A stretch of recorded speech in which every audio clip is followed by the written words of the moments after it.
Magnifique épisode, encore une fois d'Inside, l'histoire de Sarah qui nous touche tous énormément. Et ce soir, j'ai le grand plaisir d'avoir avec moi non seulement l'animateur d'Inside, Yanis Gauthier. Salut Yanis. Bonjour Evelyne. Ça va bien? Ça va très fort. Merci d'être là. Et j'ai avec moi notre experte du jour, on va l'appeler, Rachel Dufour. Tu es pasteur et thérapeute. Merci d'être avec nous. Merci, avec grand plaisir. Bonjour Yanis, bonjour Evelyne. Ça va bien? Très bien, merci. Ravi d'être là. Génial, génial. On a vu une belle histoire, l'histoire de Sarah qui est vraiment touchante. Et on va ce soir prendre le temps un peu de décortiquer tout ce qui peut se passer dans ce genre de scénario par rapport à la victime, par rapport à ce mécanisme de l'abuseur. On va également donner des solutions. Si vous suivez cette émission, vous avez été touché par l'histoire de Sarah, vous êtes concerné par ce sujet de proche ou de loin. Eh bien, on va essayer de vous donner également des solutions, vous aider et on va prier pour vous également ce soir. Et pour commencer, Yanis, je me tourne vers toi, l'animateur d'Inside. C'est toi qui vas à la rencontre de toutes ces personnes, ces écorchés de la vie, comme t'aimes les appeler. Et pourquoi avoir choisi Sarah comme profil pour cet épisode? Je pense que Sarah a une histoire qui reflète un peu beaucoup d'histoires. Malheureusement, ces histoires ne sont pas forcément mises en avant. Elles ne sont pas en lumière. Il y a beaucoup de douleurs, de souffrances, d'abus cachés. Et au travers de Sarah, l'idée, c'était de montrer non seulement l'envers du décor, mais surtout la main de Dieu qui vient reconstruire une vie détruite. Ouais. Vraiment, c'est extrêmement touchant de voir ce que Dieu a fait dans la vie de Sarah. Et comment ça s'est passé, alors, les coulisses du tournage? Les coulisses du tournage. C'est un tournage qui ne doit pas être facile quand même, parce que c'est un sujet quand même lourd. Hein. Oui, émotionnellement, c'est très difficile d'entendre. Moi qui suis père de famille, donc c'est pas toujours évident d'entendre. On ne s'y fera jamais. Ouais. C'est même parfois insupportable d'entendre de telles atrocités. Mais on en ressort grandi, parce que Sarah est un exemple. Elle donne des leçons de vie à travers de ce qu'elle est, de ce que Dieu a fait dans sa vie. C'est bien là l'objectif aussi, c'est de dire au monde, quel que soit votre état, quelles que soient vos souffrances, vos douleurs, Dieu est capable de vous reconstruire et de redonner un sens à votre vie. Donc, on en ressort grandi. Super. Non, c'est certain que Sarah, elle nous inspire tous. Hein. Elle est tellement forte, elle a un caractère tellement fort après tout ce qu'elle a vécu et elle a su se tourner vers Dieu. Et Rachel, on va prendre un petit moment avec toi pour essayer de décortiquer justement ce mécanisme de l'abus sexuel. On voit dans l'histoire de Sarah comment ça commence petit à petit et ça prend une ampleur terrible. Il y a un schéma qui est assez classique malheureusement. Oui, Sarah nous le décrit parfaitement. L'histoire démarre très bien. Hein. Elle raconte son histoire, les cadeaux pour sa maman, etc. Le cadre était idyllique au démarrage. Elle en parle avec beaucoup de bonheur et d'amour dans sa voix. Et puis d'un seul coup, on voit le prédateur qui rentre en scène. Et on connaît la fin de l'histoire, donc on sait qu'on peut dire que c'était un vrai prédateur. Mais au démarrage, elle décrit cette figure paternelle qui remplace un papa qui était absent, qui lui démontre de l'amour.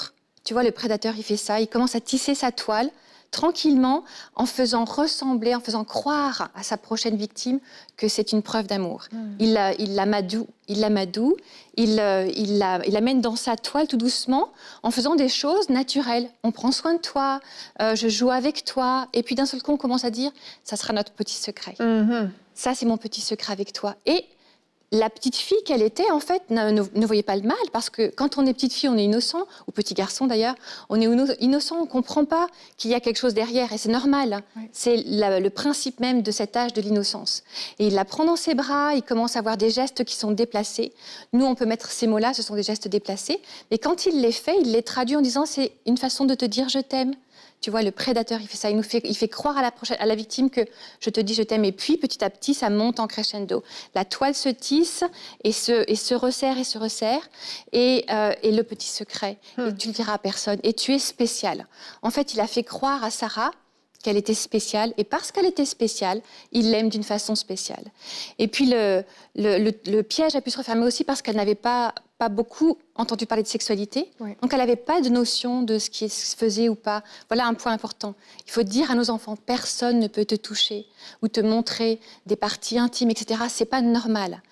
Il faut mettre des mots dessus, ce n'est pas normal. Sinon, ce piège se resserre, se ferme, et après, elle est devenue prisonnière, elle ne pouvait plus s'en sortir. Exactement, exactement. Ça monte crescendo, comme tu le dis, ça va jusqu'au viol, donc ça va très loin, jusqu'au moment où elle réalise qu'elle ne veut plus, elle aime plus ça, mais elle est coincée, elle est prise là-dedans.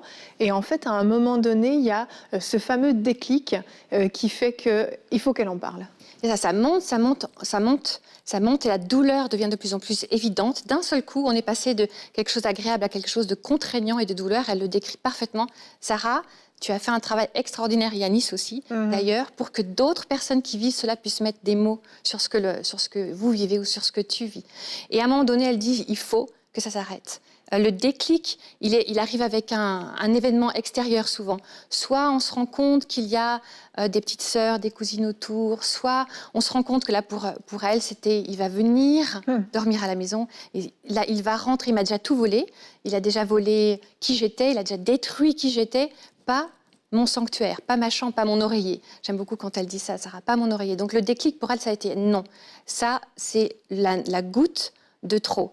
Et ce déclic, il est important parce qu'en fait, avant le déclic, il arrive que la victime ne sache pas qu'elle n'ait pas réalisé qu'elle était victime, en fait. Parfois, il faut une aide extérieure, un regard extérieur, encore une fois, la peur que quelqu'un d'autre le subisse pour qu'on puisse mettre des mots dessus et se dire « c'est pas normal ». Quand on a cette petite voix à l'intérieur qui dit « là, il y a quelque chose qui ne va plus ». C'est trop, il faut que ça s'arrête. C'est ce fameux déclic qu'il faut saisir pour avoir le courage de commencer à dire il faut que ça s'arrête. C'est ça. C'est ce qu'elle a eu, Sarah. Le courage de dire je vais aller voir l'assistante sociale, maintenant ça s'arrête. Exact. Et justement, quand elle prend cette décision, elle le dit, elle ne réalise pas vraiment ce que ça implique. Il fallait juste qu'elle le dise parce qu'elle n'en peut plus, puis c'est allé trop loin. Elle a fixé sa limite finalement. Et tout à coup, l'assistante sociale qui lui dit bon, je te laisse 2 jours pour en parler à ta maman. Et là, elle réalise, mais qu'est-ce que j'ai fait ? Ça, c'est une réaction qui est compréhensible. Le fait de l'annoncer à l'entourage, c'est difficile. Ça, c'est très difficile parce que d'un seul coup, elle va devenir victime 2 fois. Le fait qu'elle réussisse après le déclic à en parler, c'est extraordinaire. C'est un premier acte de courage incroyable. Mais ensuite, et ça c'est un passage important pour aider la victime, c'est de prendre le temps de réaliser que malheureusement, après une telle révélation, va s'enchaîner une boule de neige qui va être difficile à vivre en fait. Parce que quand cette horreur va être mise à la lumière, eh bien, il va y avoir des conséquences. Oui. Des conséquences sur une famille qui va exploser, le regard des autres qui va changer. D'un seul coup, on va lui dire « c'est ta faute si la famille explose. C'est parce que tu as parlé qu'il va en prison, que les enfants n'auront plus de papa, etc. » Non, ce n'est pas vrai. C'est un mensonge. Ce qui arrive, c'est parce que l'abuseur a abusé de la victime, pas parce que la victime a parlé. Je vais le redire, parce que ça, c'est très important. Quand on se lance à dire « il faut que ça s'arrête », il va y avoir des conséquences, mais les mensonges qui vont avec, qui vont faire sentir la victime doublement victime, sont faux. C'est pas parce que la victime a parlé que les drames arrivent, c'est parce que l'abuseur a abusé que les drames arrivent. C'est ça. Très important. Et Sarah le décrit bien. Il y a eu des conséquences. Ensuite, l'épouse de ce monsieur, les enfants de ce monsieur étaient aussi des victimes. Exact. Et ça fait des victimes dans plein de dégâts. C'est vrai que cette boule de neige peut faire peur, mais elle est indispensable pour amener de la guérison et aussi éviter qu'il continue. Oui. Ça, c'est important. Vraiment. Le fait de parler, c'est un démarrage de la guérison, mais le point le plus important, c'est que quand ce déclic a lieu et que la victime, la jeune fille ou le jeune homme qui a été abusé arrive à mettre des mots dessus, eh bien le courage qu'il ou elle va avoir va sauver des vies, exact. Va sauver l'enfance d'autres personnes, va permettre que cet abuseur s'arrête. Et la réaction de l'entourage est super importante. Là, on le voit, la maman qui va serrer les dents pendant le week-end alors qu'ils sont là, et elle termine en lui disant la prochaine fois qu'on se voit, ce sera probablement au tribunal. Elle soutient sa fille. Ça, c'est extrêmement important. Ça, c'est magnifique. Elle est auprès de Dieu maintenant, cette maman, mais si elle était là, je l'embrasserais, je la féliciterais, parce que c'est extraordinaire ce qu'elle a fait. Quand je travaille avec des personnes qui ont été abusées, et qu'elles me racontent que quand elles en ont parlé, les parents, la famille, l'entourage a dit ne dis rien, c'est pas vrai, t'exagères, t'extrapoles, etc. C'est un coup de poignard dans le cœur de la personne qui a enfin réussi à parler. Parce qu'en fait, la douleur de ne pas être crue est encore plus violente que la douleur de l'abus. Je sais que ça semble bizarre, mais ça vient chercher à l'intérieur et ces personnes, ces parents qui ont le rôle de protecteur, quand ils ne réagissent pas en protecteur, eh bien, ça fait des dégâts terribles à l'intérieur. Donc, cette maman a été extraordinaire de dire c'est terminé, je ne mettrai plus ma fille en danger, mes filles en danger, et je vais la protéger. Et quand on est parent et qu'un enfant vient nous dire il se passe ça, quand voilà, quelqu'un m'a touché, etc., s'il vous plaît, croyez-les. Au minimum, croyez-les, validez et aidez-les, protégez-les, parce que c'est la plus grosse partie de la guérison, du démarrage de la guérison. On voit aussi la scène avec sa sœur, où sa sœur, elle culpabilise parce que elle le savait d'une certaine manière et elle a rien fait, mais elle était une enfant. Elle aussi, à ce moment-là, elle y était pour rien. Donc on voit que vraiment toute la famille, toute la cellule familiale est importante dans ces moments-là. Et on peut regarder un petit extrait quand justement Sarah décide d'aller plus loin. Il y a le jugement, il y a le moment de cette condamnation où elle pense que ça va tout régler. Et on va voir ce qu'elle nous partage à ce moment-là. Pour moi, le plus important, c'est qu'il soit condamné, qu'on me donne le statut de victime. Comment ta famille réagit? Au moment de la condamnation, c'était un moment de joie. Mais c'est déchirant. En fait, c'est ça qu'il faut comprendre quand c'est des violences sexuelles intrafamiliales. C'est pas un inconnu. Moi, à ce moment-là, je pense à mes cousines, je pense à ma tante, je les entends dans la souffrance. Et ça hurle, ça fait des malaises. Et là, ça fait mal. En fait, dans cette histoire, on est tous des victimes. Lui, il est le coupable. Mais ses enfants sont aussi des victimes. Sa femme, elle est aussi une victime. Nous, on n'a rien demandé. Lorsque tu quittes le tribunal, tu penses que la douleur, le malheur, les souffrances sont terminées? À ce moment-là, oui. Mais en fait, non. Pour moi, ça a été le début de la descente aux enfers. C'est ça, elle pense que ça va se régler, mais en fait, c'est pire. Et est-ce qu'on peut revenir juste un petit peu sur ce statut de victime, à l'importance d'être considérée comme une victime? Oui, sa phrase, elle est choc et elle est vraie. Ça, c'est le moment où on passe de l'autre côté et on commence le chemin de la guérison, qui parfois fait une petite descente, comme elle le décrit très bien. Mais j'avais besoin qu'on me reconnaisse le statut de victime. Parfois, ça prend un travail de pouvoir mettre ces mots-là et de dire, oui, en fait, ce que j'ai vécu, c'était pas normal. Je suis une victime. Parce que l'abuseur, il va faire croire à la victime que c'est de sa faute. Tu m'as séduite, tu aimais ça, tu m'as cherché, etc. Non. La victime, elle est victime. Elle a rien, c'est pas de sa faute, il n'y a rien qu'elle ait fait, même si, en tant que petite fille, elle a tendu les bras vers la personne, qui fait qu'elle n'est pas victime. Et c'est vrai que c'est le démarrage. Mais elle le décrit très bien, Sarah, ça ne suffit pas. Exact. Que la justice reconnaisse l'abuseur comme le coupable et la victime comme la victime, c'est magnifique. Mais il ne faut pas s'attendre à ça pour pouvoir guérir. Parce que malheureusement, par exemple, aux États-Unis, sur 1000 abuseurs reconnus, il n'y en a que 6 qui vont en prison. C'est terrible. C'est terrible, c'est insupportable, Donc on ne peut pas accrocher la guérison de la victime au jugement humain, en fait. Merci Seigneur pour les juges et tout le système qui va pouvoir mettre ces personnes-là en prison et les arrêter, mais on ne veut pas accrocher que à cela, la guérison. D'ailleurs, Sarah le décrit très bien, elle dit, en fait, je pensais que ça allait me guérir, mais ça a été la descente aux enfers. C'est ça, vraiment. Et ensuite, il y a ce fameux décès de sa maman qui vient vraiment achever Sarah. Elle est au bout. Sa maman qui s'en va, sa maman qui était quand même toute sa vie, c'est comme un gros cataclysme pour elle. En fait, quand le jugement est tombé, elle était comme si elle avait été brûlée et que sa peau était complètement à vif, pas reconstruite. Elle était plus sous les griffes de l'abuseur. Donc là, on est déjà de l'autre côté. Mais en fait, elle n'était pas reconstruite encore. Et un drame se rajoute dessus. Sa maman, c'était son pilier, le pilier pour sa foi, etc. Et la maman s'en va. Elle ne le dit pas, Sarah, mais je ne serais pas étonnée qu'elle ait été accusée à cause le procès, tout ce qui a dû déchirer la famille. Je ne serais pas étonnée qu'on lui ait dit « c'est de ta faute ». Parce que dans ces cas-là, souvent, s'il y a des drames qui suivent ou des choses compliquées qui suivent, on accuse la victime d'avoir parlé, en fait. Et d'un seul coup, elle tombe. Elle n'a plus cette protection de sécurité que sa maman était. Si la maman, il aurait fallu en fait protéger cette petite fille écorchée, même si elle était plus grande, pour que sa peau repousse, voilà, et que la guérison se mette bien en place.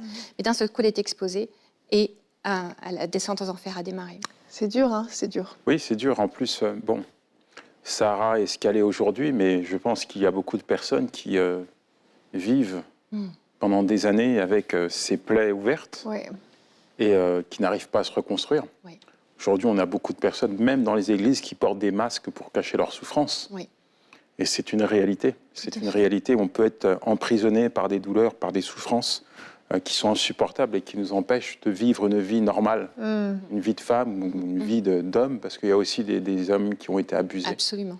Et c'est terrible. C'est encore plus dur quand on est un homme, parce qu'il y a en plus la honte de dire « je suis un homme et je suis une victime d'abus sexuels ». C'est vrai. Il y a une honte supplémentaire, il y a une couche supplémentaire, donc c'est encore plus difficile quand on est un homme. Et combien l'aide est importante.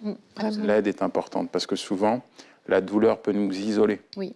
On a honte, on est isolé, même parfois on n'ose pas parler aux gens qui nous entourent, puisque, comme tu le disais Rachel, on nous pointe du doigt. On a ancré ça dans notre système de pensée, c'est dur de s'en défaire.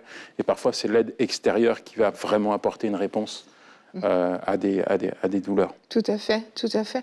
Et à un moment donné, Sarah, elle en parle peu, mais nous, elle nous en avait parlé aussi lorsqu'on a fait l'interview. Il y a ce besoin de se trouver un refuge. Oui. Et bon, elle parle de cette descente aux enfers, mais c'est ça, c'est les fêtes, c'est l'alcool, certaines fois c'est le sexe. On cherche à se protéger finalement en faisant ça? Oui, on cherche à se protéger. Et en fait, quand on est pris dans le tourbillon de ce démarrage d'exposition, en fait, quand on met à la lumière la douleur, eh bien, il se peut que la drogue, ce qu'elle décrit, en fait, soit le médicament qu'on utilise pour essayer d'anesthésier la douleur et d'endormir la douleur et de noyer, en fait, cette espèce d'horreur de mise en lumière. Il y a aussi un phénomène du fait qu'on soit abusé, petit, jeune, comme elle le décrit, elle était très jeune, hein, elle parle de 4 ans. 4 ans, 6 ans. C'est très très jeune en fait. Ce que cet homme-là lui a fait subir a créé une empreinte dans son cerveau qui est devenue le point de repère pour anesthésier, apporter du réconfort ou de la récompense. Et c'était une forme de sexe violent. Et donc, elle a compensé, elle a essayé de prendre le dessus en tombant dans ces addictions, ces formes d'addiction. Elle n'utilise pas le mot, mais ça peut devenir des formes d'addiction. Donc, quand quelqu'un se retrouve piégé après avoir été abusé dans un cercle infernal comme ça, eh bien, sachez que c'est un signe que votre âme, votre corps, votre esprit a besoin d'aide pour guérir. C'est pas que vous avez choisi un chemin d'addiction, c'est que c'est un appel au secours, en fait. C'est un appel au secours. J'ai besoin d'aide, comme tu dis, Yanis. On a parfois besoin d'une aide extérieure pour pouvoir venir poser des mots, reconnaître que c'est pas notre faute, que ce que l'autre a fait était impossible à supporter. Ouais. Des fois, il faut que quelqu'un dise « mais c'est insupportable, c'est inacceptable ce que tu as vécu, c'est inacceptable ce que tu as vécu et c'est pas de ta faute » pour pouvoir ensuite trouver de la guérison ailleurs que dans ces endroits où il y a de la destruction. Et parmi les symptômes, justement, il y a également, on le voit dans le cas de Sarah, il y a cette fibromyalgie qui se développe, cette maladie de l'âme, comme son médecin l'appelle.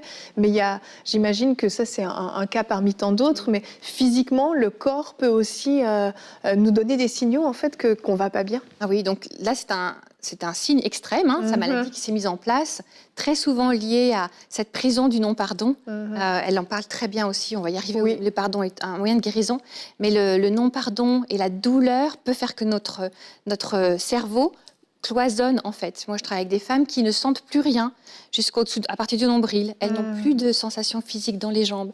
Il y a des problèmes, bien sûr, d'addiction alimentaire, anorexie, boulimie, tous les désordres comme ça, alimentaires qui peuvent être liés à des abus.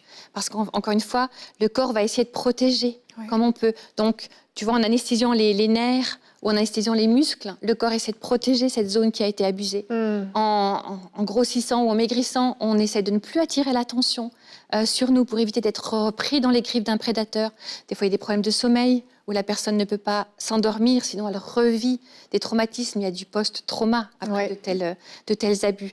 Donc les syndromes post-traumatiques se sentent dans le corps aussi, dans l'âme et dans le corps. Donc effectivement, tous ces signaux que le corps nous donne sont des façons d'appeler au secours. Ouais. Encore une fois, c'est pas une façon de se sentir accusé ou mis de côté. Si vous ressentez ces signaux dans votre corps, c'est que vous avez besoin de trouver de l'aide extérieure. Et il y a espoir, la preuve. L'histoire de Sarah est un exemple merveilleux de cela. Exactement, il y a de l'espoir. Et Sarah, son espoir, elle le trouve premièrement en Dieu. Elle va aller à l'église, elle va vivre vraiment quelque chose de très fort, ça va lui redonner de l'espoir, ça va remettre de l'ordre dans sa vie, mais elle se sent toujours tellement mal à l'intérieur.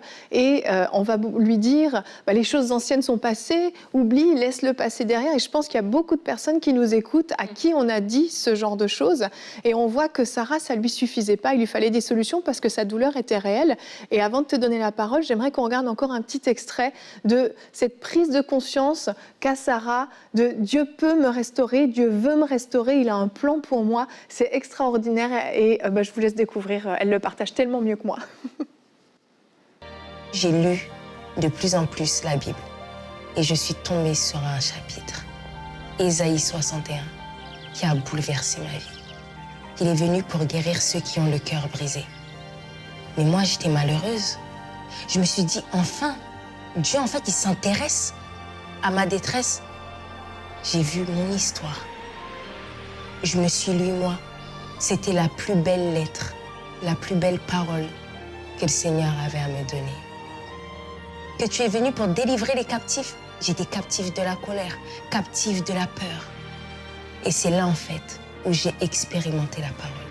J'ai pu, avec assurance et confiance, lui déposer mes fardeaux, mes plus lourds secrets que j'avais gardés à l'intérieur de moi et qui me détruisaient et qui avaient eu pour conséquence dans mon corps physiquement la fibromyalgie. Et ça a été ce qui a transformé ma vie. Parce qu'il dit en plus qu'on rebâtira sur d'anciennes ruines. Ésaïe 61 parle complètement de ma restauration, de l'état dans lequel le Seigneur m'a trouvée. La transformation est ce qui fait de moi aujourd'hui. Waouh, pour moi, c'est la scène la plus belle de cet épisode. À chaque fois que je l'écoute, je suis super émue. C'est magnifique. Magnifique. Ce qui est encore plus magnifique, c'est la parole de Dieu, son médicament divin. Parce qu'il y a des blessures que l'homme ne peut pas guérir. Il y a des blessures qu'aucune thérapie ne peut guérir, qu'aucun médicament ne peut traiter. Les blessures de l'âme, il n'y a que Dieu qui peut les guérir. Et Sarah a fait une expérience sans précédent avec Dieu, c'est ce qui lui permet d'être ce qu'elle est aujourd'hui. Mais si vous le permettez, avant d'aller plus loin, j'aimerais vraiment, vous qui nous regardez, vous permettre de faire la même expérience. Je ne connais pas votre vie, nous ne la connaissons pas, mais Dieu ne l'ignore pas. Et peut-être que vous êtes dans la situation de Sarah, vous avez été abusé, vous êtes démoli, cassé, brisé intérieurement. Je vais vous donner l'occasion de vous approcher du Seigneur Jésus-Christ à travers de quelques mots. Quelques mots suffisent pour permettre au Seigneur Jésus d'entrer dans votre vie et de poser sa main sur votre cœur. Et ce qu'il a fait dans la vie de Sarah, il peut le faire dans votre vie. Alors là, si vous souhaitez accepter Jésus-Christ comme votre Seigneur et Sauveur, répétez après moi simplement une prière. Dites, Seigneur, me voici devant toi. Je sais que tu es mort pour mes péchés, pour lesquels je te demande pardon. En ce jour, je décide de t'accepter comme mon Seigneur et mon Sauveur. Je me repens de mes péchés et je prends l'engagement maintenant de te suivre jusqu'à la fin de mes jours. Je veux également prier pour vous, parce que je crois, je suis convaincu que Dieu va poser sa main sur votre vie. Je suis convaincu que Dieu va entrer en scène et qu'il va prendre vos blessures, vos fardeaux, vos douleurs, et qu'il va apporter une guérison totale et complète dans votre corps, dans votre âme, dans votre pensée. Alors merci, Père, pour tes enfants. Quel que soit leur état, je te demande de les prendre en charge. Je te demande, Père, de parler à leur cœur, car ta parole est un baume pour notre âme. Je te demande de venir maintenant apporter une guérison totale et complète dans leur vie. Merci, Père, pour la guérison, pour la restauration. Merci parce que tu relèves la tête de tes enfants. Tu leur permets de renouer avec la vie. Merci, Père, parce qu'à partir de maintenant, Seigneur, tu les prends dans tes bras d'amour, Seigneur, et tu les conduis sur des chemins nouveaux. Je te les confie, Père, dans le nom de Jésus. Amen. Amen. Amen. Amen. Et si vous avez pris cette décision aujourd'hui de pouvoir vous engager à suivre le Seigneur, vous voulez lui donner toute votre vie, il y a une adresse qui s'affiche en bas de l'écran. Vous pouvez simplement aller remplir le formulaire et on a des ressources à vous donner pour pouvoir vous accompagner dans vos premiers pas avec Dieu. Et si vous avez été victime, vous souffrez, eh bien, il y a un processus qui est inévitable, c'est un processus de pardon. Sarah en parle dans son histoire. Et Rachel, j'aimerais que tu nous expliques ce processus de pardon qui est essentiel à toute guérison. Essentiel, elle le décrit très bien, Sarah. C'est ce qui a permis qu'elle soit de l'autre côté, je suis guérie, et qu'elle puisse en parler aussi bien. Elle le décrit magnifiquement. C'est vrai que le processus du pardon prend un petit temps. Il ne s'agit pas juste de décider. La première étape, c'est d'accepter de regarder en face la douleur. À un moment donné, il faut mettre des mots sur ce que l'on a subi, sur ce qui nous a abîmés. Elle le dit très bien aussi. Il avait tout cassé, il l'a abîmé à l'intérieur, elle avait du mal, même contre elle-même en fait, à dire mais pourquoi j'ai pas réagi. Très souvent la victime elle dit j'aurais dû me débattre et la victime a aussi besoin de se pardonner. Donc on pardonne à l'agresseur, on pardonne à ceux qui ne nous ont pas protégés, mais à nous-mêmes aussi. Donc la première étape c'est on accepte de regarder en face la douleur. Et puis, on choisit de pardonner. À un moment donné, il faut prendre cette décision. Je choisis d'être libre. Quand on est coincé dans le non-pardon, c'est comme si on buvait une goutte de poison tous les jours en espérant que ça détruise celui qui nous a fait du mal. C'est exactement ça. Ça nous détruit, nous, en fait. Donc, regardez en face la douleur, choisissez de pardonner. Et puis ensuite, apportez tout ça au pied de la croix. Tu vois, Seigneur, cette personne, elle m'a fait ces horreurs-là. Maintenant, je choisis de lui pardonner. Et je pardonne toutes ces actions horribles contre moi qui m'ont volé, mon enfance, ma vie de femme, etc. Et puis, je veux ensuite que eh bien, la grâce de Dieu vienne guérir la prière que tu viens de partager avec ceux qui nous suivent. Seigneur, viens guérir dans mon cœur toutes ces blessures-là. Et puis, l'étape suivante, qui fait partie complètement du processus de pardon, c'est d'accepter de faire le travail de guérison et de reconstruction. Et une fois que le travail de guérison et de reconstruction est complet, est accepté, qu'on est capable de prononcer des paroles de bénédiction, même sur cette personne qui nous a fait du mal. Seigneur, permets qu'il te rencontre. Que cet homme qui m'a fait du mal, Seigneur, je ne veux pas dire que je vais l'aimer, mais Seigneur, bénis-le, bénis sa famille. Quand on arrive à prononcer ces paroles de bénédiction, que Dieu s'en occupe en le bénissant, eh bien le processus est complet. C'est extraordinaire parce qu'en fait, il y a une vraie liberté. Il y a la liberté complète que Jésus nous a acquise à la croix, qui est extraordinaire. Et ce pardon rend libre et permet de grandir et transforme le mal en bien et transforme les blessures en quelque chose de comme des pierres précieuses en fait. Tu prends ce que le diable avait pensé utiliser pour nous détruire et il en fait quelque chose d'extraordinaire. Un outil de bénédiction. L'histoire de Sarah aujourd'hui, elle était tragique, mais elle va bénir des centaines, des milliers, des millions de personnes. Et ça, c'est la victoire du pardon, qui transforme le mal en bien. Donc, accepter de faire ce cheminement. On regarde la douleur en face, on choisit de pardonner. On fait la paix avec Dieu pour que son sang puisse venir guérir nos blessures. Et puis ensuite, on se reconstruit.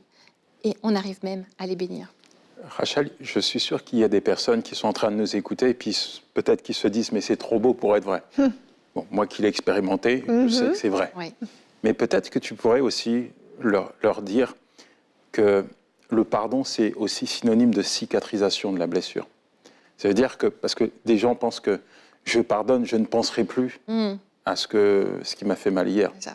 Donc, tout à fait. Le pardon n'efface pas ce qui s'est passé. Très important. Le pardon ne justifie pas ce qui s'est passé. C'est pas parce qu'on pardonne que ce qui s'est passé n'était pas inacceptable. Ça reste inacceptable. Quand on accepte de pardonner, on accepte aussi de comprendre que ces personnes qui nous ont fait mal ne sauront peut-être jamais à quel point ils nous ont fait mal. Et tu as tout à fait raison. C'est comme une cicatrice qui guérit. La différence avec une cicatrice où le pardon n'est pas complet encore, c'est que quand on la touche, ça fait mal. Et ça fait des personnes qui ont été blessées, victimes, qui se trouvent être agressives ou piégées dans l'alcool, la drogue, l'addiction, une addiction quelle qu'elle soit, etc. Mais quand le pardon vient guérir la cicatrice, on la voit, ça fait partie de l'histoire.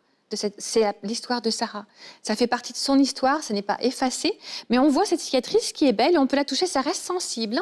Sarah, elle aura toujours une sensibilité à ceux qui sont comme elle et qui ont vécu des choses insupportables. Elle aura une compassion surnaturelle parce qu'elle l'a vécu de l'intérieur. Elle va pouvoir comprendre, aimer, apporter Jésus et l'amour qu'elle a reçu à d'autres d'une façon toute particulière parce qu'elle a cette cicatrice.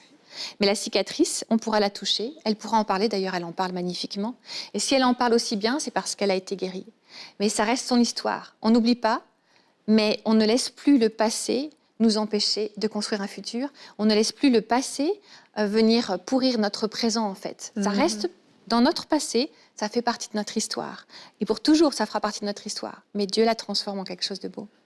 Et comment on fait, en tant que chrétien, pour accepter l'amour de Dieu, ce Dieu le Père, l'accepter dans notre vie, alors que comme Sarah, il y en a plein d'autres, c'était une figure paternelle, c'était pas son père, mais elle le dit, c'était une figure paternelle, son tonton, et d'autres, c'est carrément leur père qui les a abusés. Comment on fait pour rétablir cette relation avec Dieu ? Oui, c'est ça qui est insupportable encore plus dans ces situations d'abus, surtout quand c'est le père ou la figure paternelle ou maternelle d'ailleurs, ou le pasteur, cette figure d'adulte qui est censée protéger.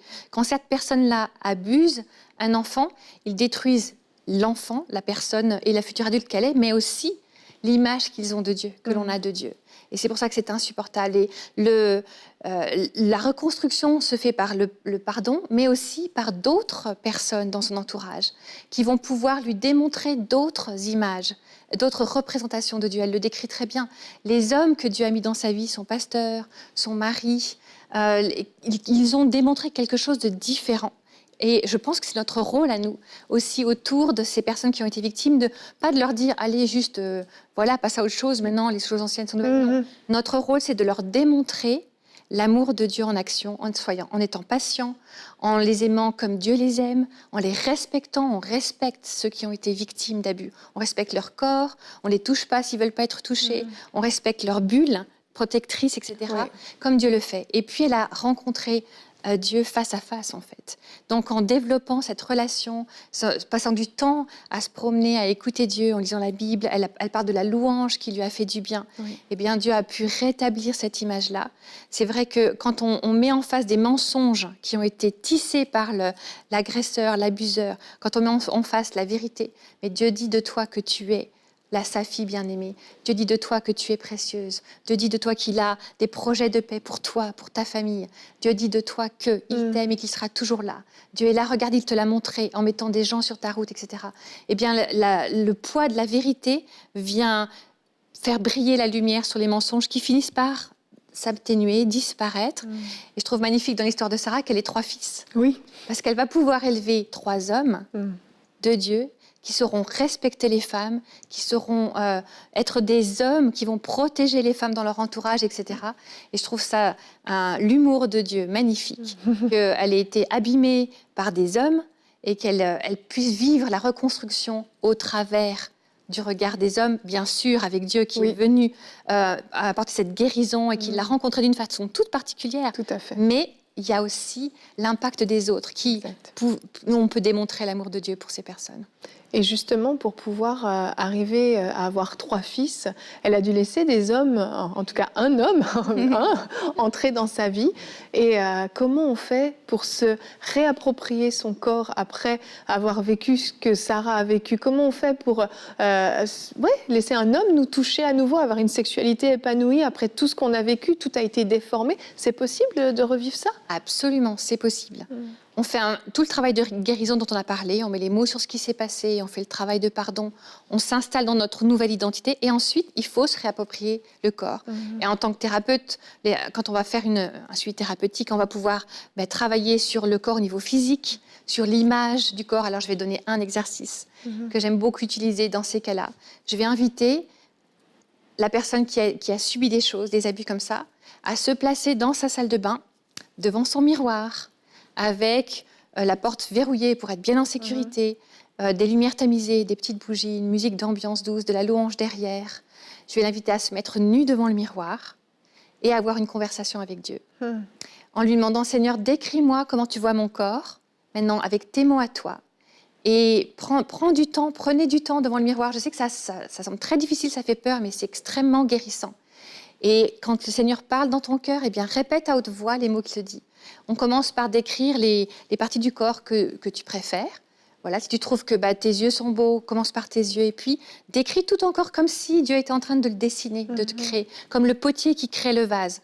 Prends cette image-là, ou le peintre qui dessine la toile, l'artiste qui fait la toile que tu es. Cette œuvre merveilleuse, cette créature merveilleuse que Dieu a créée, imagine qu'il est en train de te dessiner. Pousse la conversation avec lui en utilisant ta voix pour que Dieu décrive comment il te voit. Et parfois, il faut s'y reprendre à plusieurs fois. Plusieurs fois, on recommence l'exercice jusqu'à ce qu'on soit capable de voir son corps comme Dieu le voit. Ça, c'est un des moyens de libérer son corps. Puis bien sûr, le travail du mari aura été essentiel. Et réapprendre la sexualité à Dieu comme Dieu le veut, c'est possible.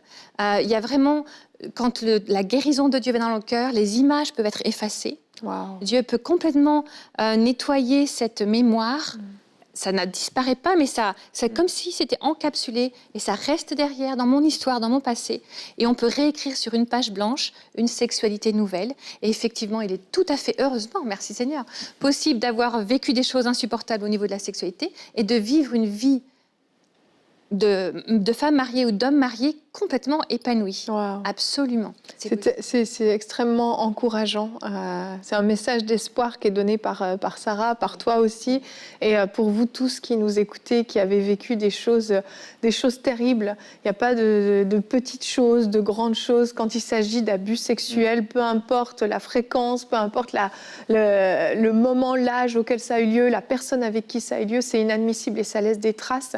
Mais le message d'espoir qu'on voulait vous donner ce soir, c'est que vous pouvez vous reconstruire, vous pouvez être restauré comme Sarah l'a vécu, et c'est ça qui est merveilleux, parce que Dieu peut vous donner la capacité de guérir, peut vous donner la capacité de pardonner, d'aller de l'avant, d'être à nouveau heureuse, épanouie, et jusque dans la sexualité, et c'est tellement important, jusque dans le mariage, et gloire à Dieu pour ça. Et on va prendre un petit moment, on va prier pour vous à la maison. Rachel, si tu veux bien prier pour les femmes, les hommes également, qui ont été victimes d'abus sexuels, s'il te plaît. Seigneur, merci parce que c'est vrai, c'est un message d'espoir que tu nous donnes ce soir, que tu nous donnes aujourd'hui au travers de l'histoire de Sarah. Seigneur, tu vois ces vies qui ont été abîmées, qui ont été brisées, qui ont été fracassées, quel que soit l'âge à laquelle ça s'est passé. Seigneur, tu vois cette personne, ton fils ou ta fille qui est là, seule ou avec du monde autour et qui pleure à l'intérieur ou qui hurle de douleur devant toi. Seigneur, viens toucher. Viens là et le toucher, dans son âme, dans son corps et dans son esprit. Seigneur, que tes bras d'amour de Père viennent l'entourer. Et Seigneur, que tu puisses venir le susurrer dans le cœur. Je suis là pour toi. Je vais te restaurer. Tu es ma fille précieuse, tu es mon fils précieux. Et on va réécrire une nouvelle histoire ensemble. Seigneur, je prie pour qu'il y ait un nouveau départ aujourd'hui. Pour qu'il y ait un avant et un après. Que l'histoire de Sarah soit le déclencheur, ce fameux déclic dont on a tous besoin pour pouvoir passer de l'autre côté. Seigneur, je prie pour des guérisons, je prie pour des paroles libérées, je prie pour des familles restaurées, je prie pour des vies reconstruites, Seigneur, et des témoignages qui bénissent, qui aient un effet boule de neige dans le bon sens du terme cette fois-ci, Seigneur. Merci. Seigneur, nous voulons proclamer tous ensemble que tu es le Dieu qui guérit, que tu es le Dieu qui restaure, et je veux te rendre gloire à l'avance pour toutes ces victoires, ces vies transformées, Seigneur, pour ces victoires sur ce que l'ennemi avait voulu faire. Merci Jésus, parce que tu le fais en ton nom, Seigneur Jésus. Amen. Amen. Amen. Amen. Rachel, merci beaucoup d'être venue apporter des clés essentielles pour qu'on comprenne comment Dieu peut agir. Et ce que j'aime, c'est que Dieu opère cette guérison, c'est lui qui agit, mais il se sert aussi des personnes autour de nous. Et on l'a vu dans le cas de Sarah, son pasteur a joué un rôle très important.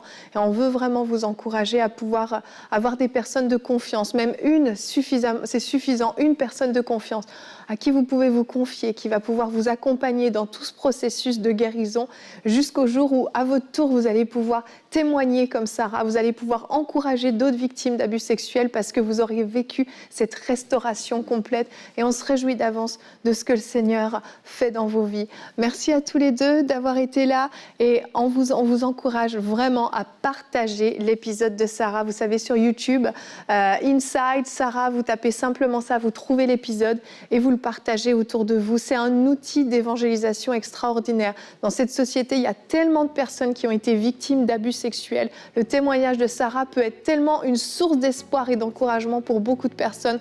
Alors que vous puissiez prendre un temps simplement d'aller partager sur les réseaux sociaux, à vos amis, sur WhatsApp, par email, peu importe, mais prenez le temps de partager l'extraordinaire histoire de Sarah qui, j'en suis sûre, va pouvoir fortifier et amener beaucoup de personnes jusqu'au pied de Jésus-Christ.